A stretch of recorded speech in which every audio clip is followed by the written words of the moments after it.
con la prima squadra. Con Marcolin ti vedevamo, adesso sei tornato a giocare con la Primavera, cosa succede? Beh, niente, ho fatto il primo mese in cui c'era Bortomutti in ritiro, io ero in nazionale in Israele a fare le qualificazioni europee e dopo sono tornato e diciamo, ho fatto un po' fatica a mettermi in mostra, però ho fatto qualche partita con la Primavera facendo abbastanza bene e speriamo che adesso riesca appunto a mettermi in mostra di più. Non sai se nel prossimo futuro, addirittura già sabato, sarai riaggregato alla prima squadra? Sabato la vedo dura perché ho un problemino e penso di riallenarmi lunedì, però speriamo adesso nelle prossime settimane di riuscire a entrare nella testa del mister. Quindi ci hai dato una brutta notizia, anche se dovessi andare con la Primavera non ci potrei andare. La Primavera viene da una bella vittoria in casa, adesso deve continuare naturalmente su quel passo lì.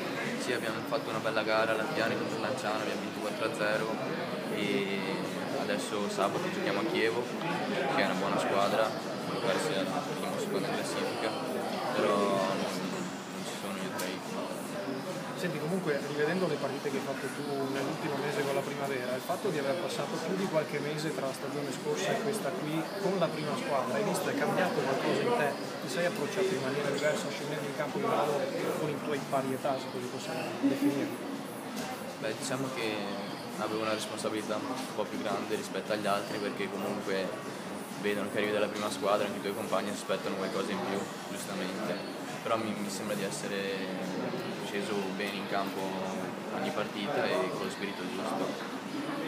Hai fatto un po' la partita, se non sbaglio, quindi sei soddisfatto anche personalmente? Sì, sono soddisfatto, anche perché ho fatto gol anche a Milano contro Maniero, che siamo stati 8 anni in squadra insieme, per cui bella soddisfazione. Se non c'era Maniero quella si poteva anche vincere probabilmente, è stata Sì, veramente una partita incredibile. ha fatto due miracoli, uno sul mio tiro e uno su una punizione di Rosina, veramente importanti.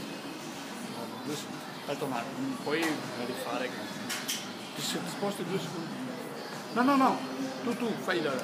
Fai una foto. Facciamo finta di parlare.